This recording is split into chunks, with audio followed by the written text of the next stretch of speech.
masih 2 kali epoch. Tapi setidaknya di sini sudah saya tampilkan dulu sih Pak. Jadi mungkin sambil menunggu juga Pak. Tapi saya ingin bertanya sih Pak, untuk confusion matrixnya apakah cukup sudah seperti yang ini Pak? Ya, saya pikir ya cukup ya. Kan Oke, tapi baik Pak. ini belum selesai Hmm. ya, trainingnya kan belum konvergen ya. Eh, iya Pak. Tapi itu kan sebenarnya Pak, untuk eh, kalau parameter konvergennya itu di mana ya Pak?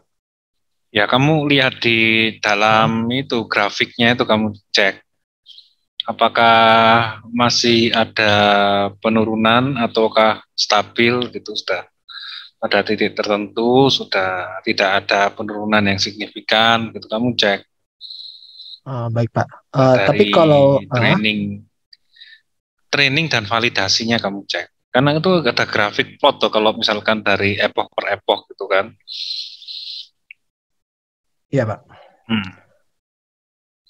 Mau bertanya juga Pak. Hmm. Jadi dari training yang sudah dilakukan Hmm. sebelumnya, juga untuk plotnya sudah sempat saya berikan juga ke Bapak saat itu.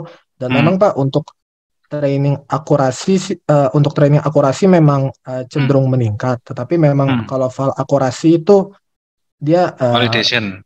Hmm. ya, validation akurasinya itu di sekitar 0,71 sampai 0,76, dan itu naik Hmm. turun seperti itu sih Pak. Dan itu Ya. kalau di grafik kan itu jadinya Hmm. udah tetap di ketinggian seperti itulah, maksudnya ketinggian Ya. 0,7 gitu Pak. Apakah itu Hmm. sudah dikatakan stabil Pak? Ya, bisa dikatakan stabil ya, seperti itu. Akan tapi perlu diketahui juga beberapa faktor yang menentukan konvergensi ya. Yang paling utama adalah optimizer dan juga learning rate. Apakah Mas Kino menggunakan learning rate yang dinamis ataukah statis? Di sini saya udah memakai scheduler sih Pak, jadi otomatis Hmm. learning Hmm. rate-nya udah berubah Pak. Oke. Dan kalau tidak salah, di trainingnya itu learning rate-nya udah di nilai learning rate yang sama, Pak. Oke. Berarti learning rate-nya itu dinamis ya. Setiap berapa epoch dia berubah nilainya. Dia setiap satu epoch sih, Pak. Setiap satu epoch. Itu berubah karena apa, tidak terlalu cepat itu? Oh, Itu setiap satu epoch berkurangnya bagaimana besar? Ataukah berapa dikalikan berapa? untuk perkaliannya saya belum tahu sih, Pak, untuk melihat di mana. Tapi kalau di hasil outputnya memang langsung turun begitu, Pak, nilai learning rate-nya. Nah, coba lihat, saya lihat. Eh, Sepertinya kalau di sini masih belum ada sih Pak, karena yang kemarin itu udah keran di sini, dan di sini saya udah nggak nampilin lagi learning rate-nya. Mungkin nanti Hmm. bisa saya tampilin lagi sih Pak learning rate-nya. Karena memang saya bataskan saja jadinya, untuk yang ditampilkan cuma train loss akurasi dan validation loss akurasi begitu Pak. Nah, itu perlu diketahui. Jadi, takutnya apabila learning rate-nya itu terlalu cepat, menjadi sangat kecil ya, tidak akan berlatih lagi karena learning rate-nya itu sangat kecil ya, update-nya itu sangat kecil.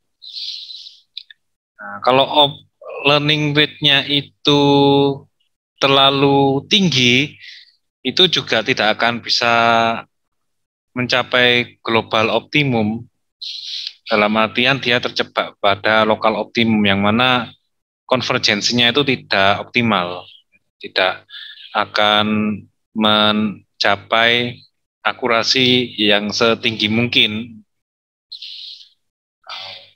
baik dari training maupun validasi. Nah, itu perlu dicermati ya. Learning rate-nya seperti apa, perubahannya seperti apa. Ya, standarnya kamu lihat di situ.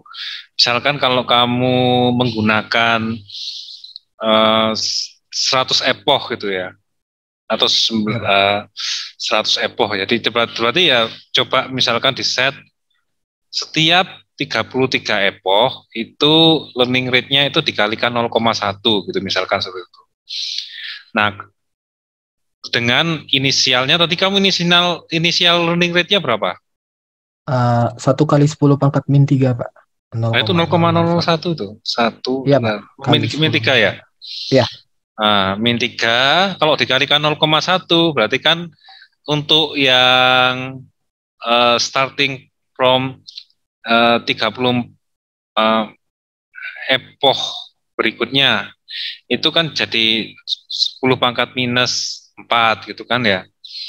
Terus ke sepertiga terakhir dari 100 epoch itu jadi pangkat minus 10⁻⁻5. Itu masih reasonable ya.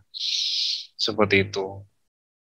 Nah, kalau baik misalkan Pak. terlalu cepat ya kalau setiap epoch dikalikan 0,1 gitu misalkan.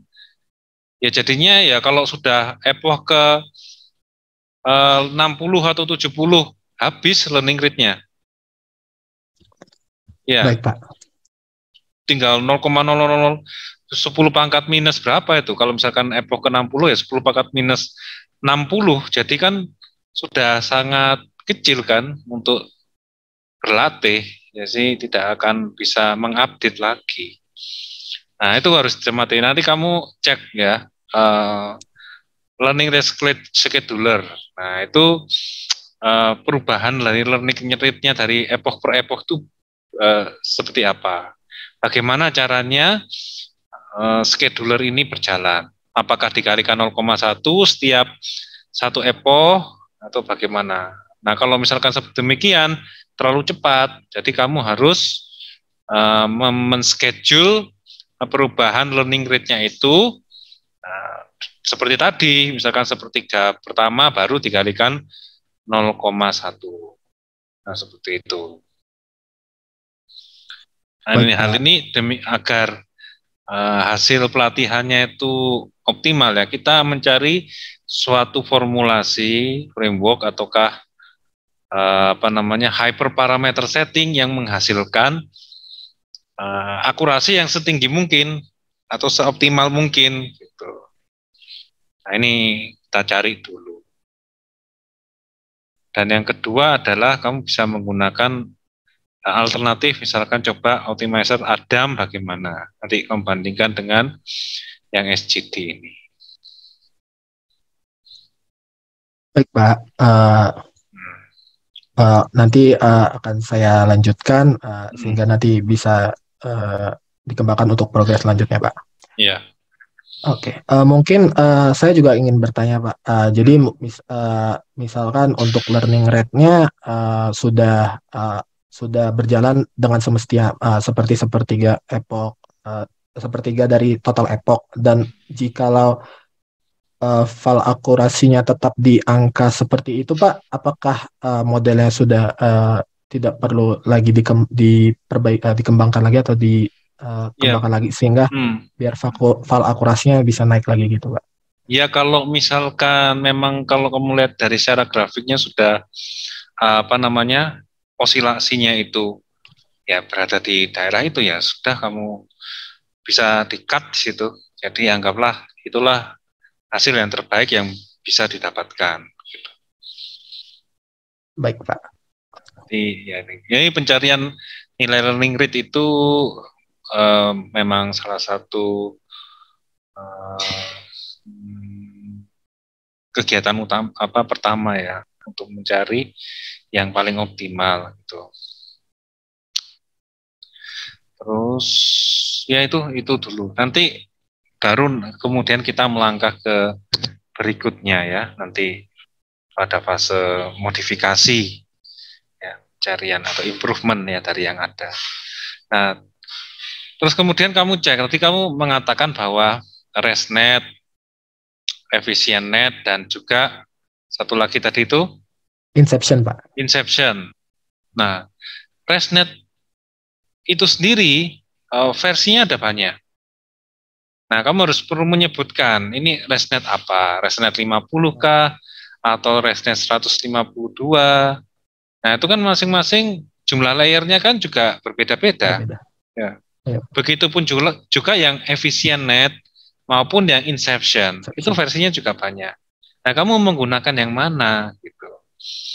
Jadi memang EfficientNet-nya itu secara kebetulan lebih tinggi jumlah parameternya daripada ResNet. Tapi kamu menggunakan EfficientNet yang mana? Bisa jadi ada juga versi EfficientNet yang lebih rendah daripada misalkan ResNet 50. Nah, itu kamu harus cermati. Jadi tidak bisa diwakilkan misalkan dari banyak versi ResNet terus diwakilkan oleh satu ResNet ya. Kamu harus terangkan itu. Baik Pak, melanjutkan penjelasan Pak Yudis tadi Pak, juga ingin bertanya Pak. Jadi kan tadi kan memang saya kan memakai ResNet-nya 50, yang ResNet 50, Inception yang versi 3 dan EfficientNet yang udah B7 atau yang versi paling baru Pak. Oke. Nah, itu kan jumlah parameternya kan yang EfficientNet sepertinya terlalu jauh Pak. Apakah nanti EfficientNet-nya akan di downgrade ke versi sebelumnya yang mungkin jumlah parameternya kurang lebih lah dengan parameter di ResNet 50 dan Inception versi 3 Pak. Iya, ya kembali lagi ke awal itu ya, dari tujuan dari risetnya ini kan mencari CNN yang seefisien tanpa mengorbankan akurasinya ya.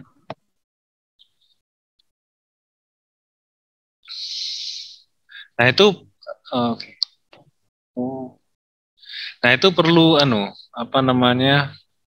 dicari ya. Kalau misalkan contohnya di ResNet yang paling efektif yang mana, yang paling simple yang mana, yang EfficientNet yang paling simple yang mana.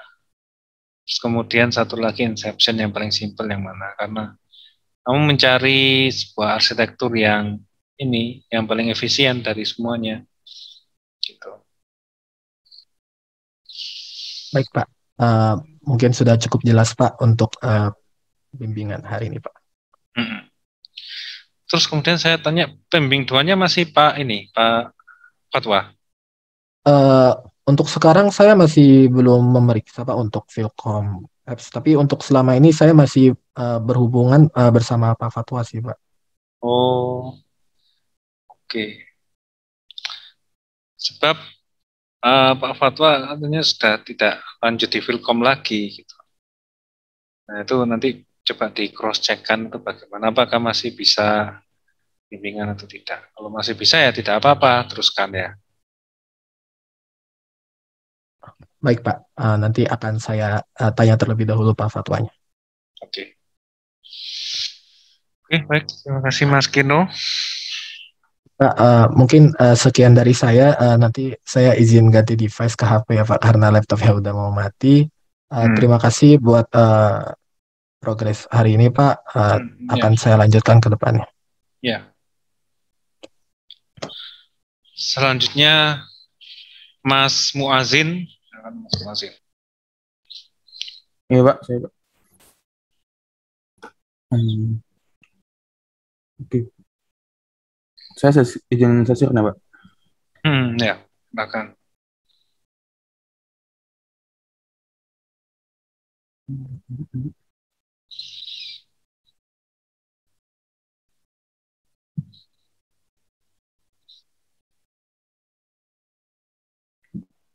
Apakah sudah terlihat Pak? Oke. Baik Pak. Jadi di sini seperti saya tujuannya tuh membandingkan arsitektur AlexNet dan juga DenseNet Pak. Nah pada bimbingan sebelumnya saya terdapat masalah pada akurasi AlexNet Pak. Di sini akurasinya sangat rendah Pak. Dia stuck di 0,0034. Nah, tapi saya sudah memperbaikinya Pak dengan meningkatkan jumlah learning rate-nya Pak. Menurunkan Pak jumlah learning rate-nya. Yang awalnya 0,001 jadi 10⁻⁵ Pak. Nah di sini hasilnya lumayan ini Pak, cukup jauh lah perbedaannya Pak. Jadi menjadi 71 sekian itu Pak. Mungkin itu aja sih Pak buat sekarang Pak. progresnya. Mas Muazin ini apa perlu server nggak? Sepertinya enggak sih, Pak. Di sini bisa. Bisa lancar kok. GPU-nya dari cloud. Iya, Pak, dari cloud, Pak, GPU-nya. Oke. Sekarang ini pakai learning rate scheduler juga. Kenapa? Pakai learning rate scheduler. Iya, Pak, saya inisiasin di sini juga, Pak. Oh, pakai langsung 10 pangkat minus 5 ya. Iya. Coba jumlah epochnya ditambah, Mas. Mungkin masih bisa lebih turun lagi itu. 100 epoch coba. Dilihat. 100, Pak. Ya, coba kamu lihat secara grafik gitu kan ya. Kamu lihat secara diplot secara grafik, konvergensinya ada di mana?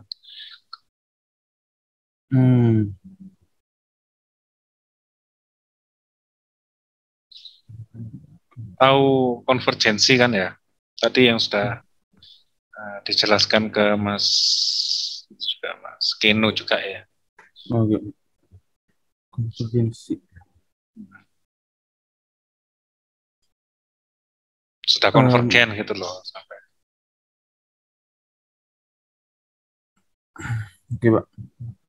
Jadi untuk epochnya saja ya, Pak, ditingkatkan ya, Pak. Yang lainnya tidak perlu kan, Pak? Maksudnya yang lainnya maksudnya? Yang ya itu kamu harus coba-coba ya. Harus coba-coba lagi ya, Pak? Iya, apa? Ya bagus kamu udah menemukan bugmu, kamu menggunakan learning rate yang terlalu tinggi sehingga pada percobaan pertama itu tidak konvergen kan ya pelatihannya ya. Iya. Dengan merendahkan learning rate-nya ternyata bisa lebih konvergen. Atau coba learning rate scheduler itu. Jadi ya itu yang tadi yang dijelaskan oleh Mas Kino tadi. Jadi learning rate-nya itu secara adaptif bisa berkurang. Misalkan kamu set setiap 30 epoch gitu, nanti learning rate-nya dikurangi dan seterusnya. Oh, jadi kalau scheduler itu, Pak, selama epochnya nambah, learning rate-nya itu semakin berkurang gitu ya, Pak, maksudnya? Ya nanti kamu bisa di set setiap berapa epoch gitu. Setiap 30 epoch bisa kamu set pengurangannya. Pengurangannya seperti bagaimana? Itu banyak jenisnya, kamu bisa cek lagi ya. Yang umum adalah dikalikan 0,1 biasanya. Jadi misalkan awal itu learning rate-nya itu 0,0001 gitu. Nah, setiap 30 epoch dikalikan 0,1. Jadi kan 10 pangkat minus 4, begitu seterusnya. Jadi kalau learning rate-nya itu terlalu tinggi, maka pertama tidak akan konvergen ya. Tapi kalau learning rate-nya itu juga terlalu rendah, maka pelatihannya akan lama. Jadi mana yang paling optimal ya bisa pakai learning rate scheduler itu tadi.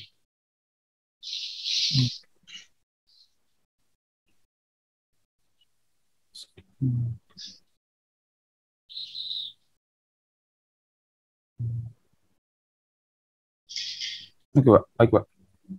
Nah, kamu juga perlu mempelajari apa itu gradient clip. Itu kan ada gradient clip ya. Apa itu wake decay. Tentunya itu adalah salah satu jenis regularizer ya, regularizer. Agar network itu bisa mencapai global optimum. Nah, itu kamu pelajari model-model seperti itu. Nanti mungkin akan kita kembangkan ke regularizer, macam-macam regularizer ya.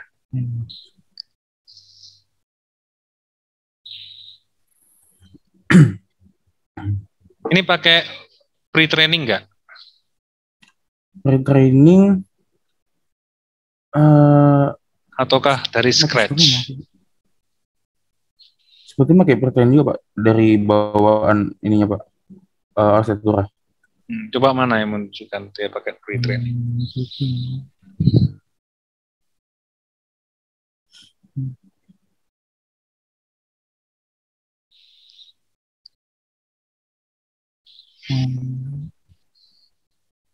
Biasanya pre-trainingnya dari mana? Dari ImageNet ya? Iya, yang ini Pak.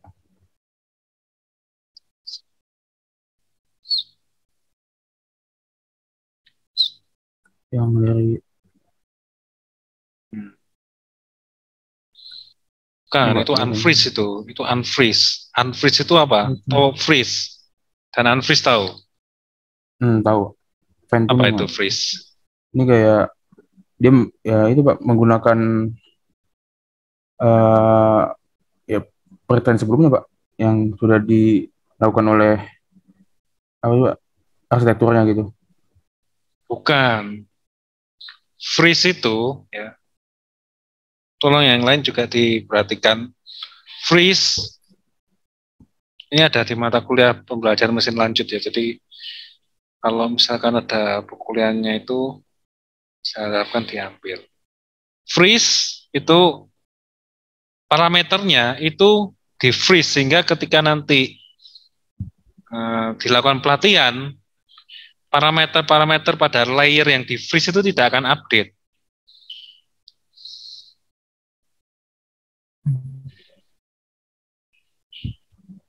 Ya. Yang di freeze itu layer konvolusinya ya Pak? Nah, kamu coba lihat di code-nya ini, kira-kira layer yang mana yang di freeze? For param in self.network.parameters. Berarti yang mana yang di freeze? Di sini residual layer sih Pak saya. To freeze. Berarti mana yang di freeze? Residual layer ya Pak? Berarti yang di freeze itu adalah layer-layer, semua layer yang ada di dalam networknya itu di freeze. Makanya param dot require grade false.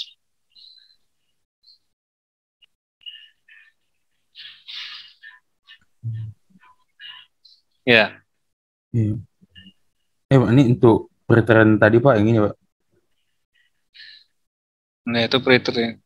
The freeze dan unfreeze ini kamu juga perlu memahami. Jadi ya tinggal tidak duduk nyoba langsung dah, enggak. Kamu harus memahami ini. Apa saja yang terjadi pada proses pelatihannya itu. Baik Pak. Nah, kalau jadinya yang di freeze mana? Yang di sini di freeze tidak saya gunakan Pak. Unfreeze saja yang saya gunakan.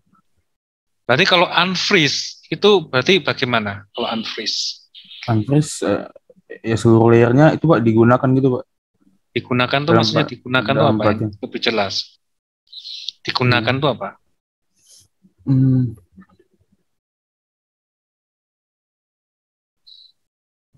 Maksudnya digunakan itu apa? Kan dalam jaringan itu ada forward propagation dan backward propagation. Ya. Jadi yang bagaimana?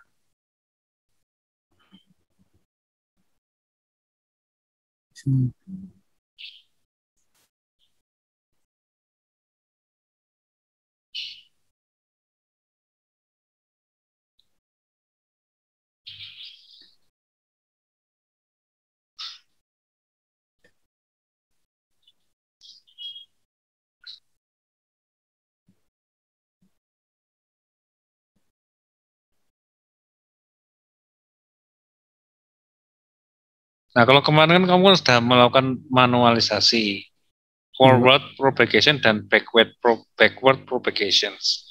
Nah, yang di unfreeze ini maksudnya apa? Bagian apanya yang di unfreeze?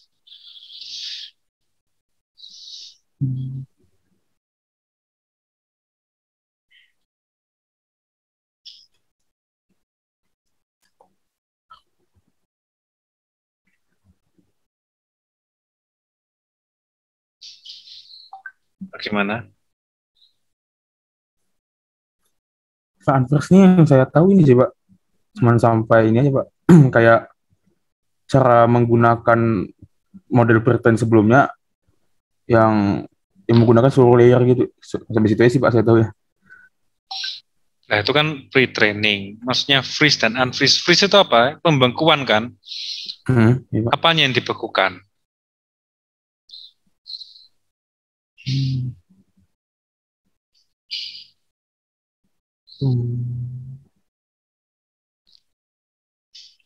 Apanya yang dibekukan?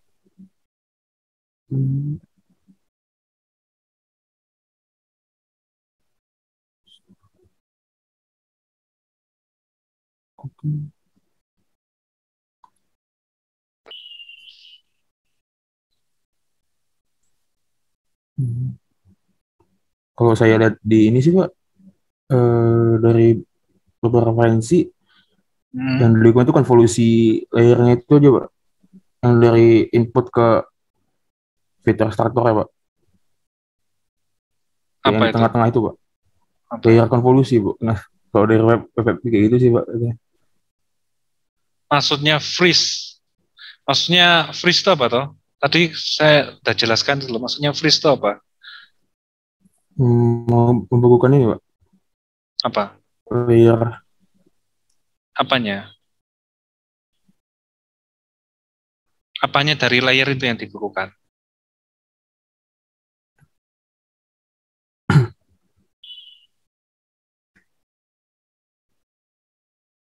Apanya?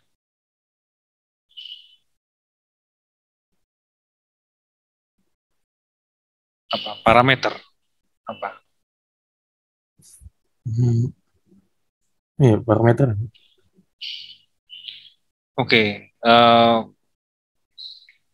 Ini apa namanya? Oke, Pak. Yang dimaksud dengan parameter itu apa?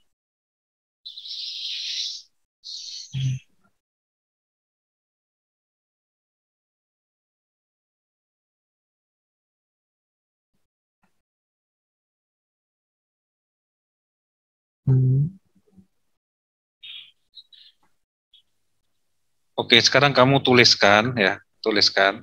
Ya. Ini PR buat kamu ya. Sampai kamu hari Jumat kamu presentasikan. Apakah yang dimaksud dengan parameter pada network atau jaringan syaraf tiruan atau neural network ya. Apakah yang dimaksud dengan parameter pada neural network? Ya, Pak. Terus kemudian yang kedua, apakah yang dimaksud dengan hyperparameter?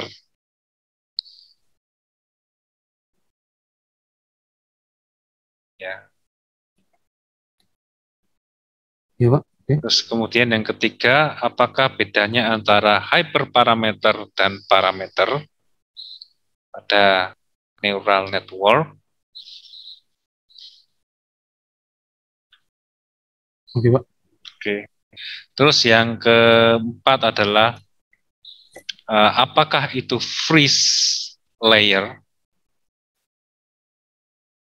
dan unfreeze layer?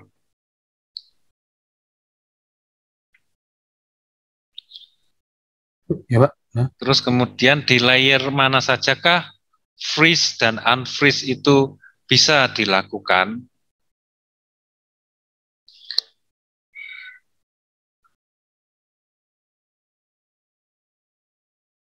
Udah, Pak. Ya. Oke.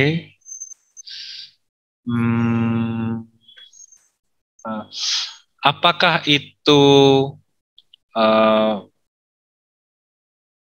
pre-training dan fine-tuning?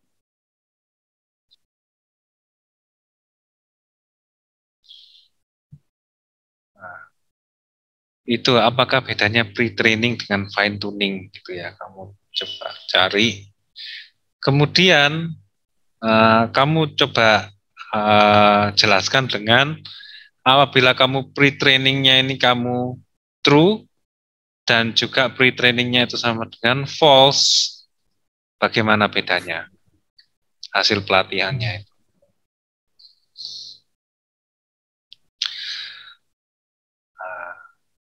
Oke, Pak. Terus kemudian oke. Oke, tadi kan sebelumnya kita sudah diskusikan mengenai penggunaan learning rate scheduler ya. Nah, itu coba kamu lakukan juga. Ya. Terus kemudian kamu juga cari bagaimana confusion matrix. Nah, seperti yang tadi sudah ditunjukkan oleh Mas Kino tadi, confusion matrix. Tahu ya confusion matrix ya? Iya, Pak. Nah, kamu coba tunjukkan juga dengan confusion matrix.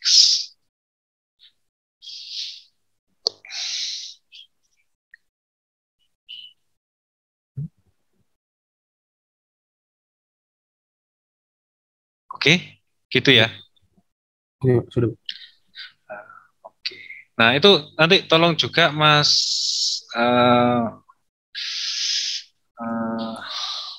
Mas Muazin, waktu pelatihan bisa nggak kalau diplotkan perubahannya loss dan akurasi itu dari epoch ke epoch gitu, bisa nggak? Seperti sudah sih, Pak.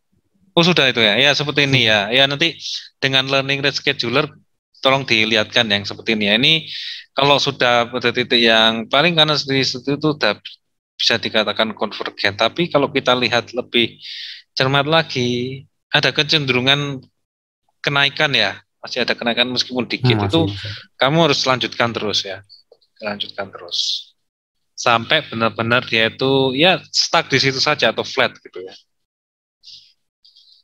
Oke. Ya. Oke, ya mungkin gitu Mas ya.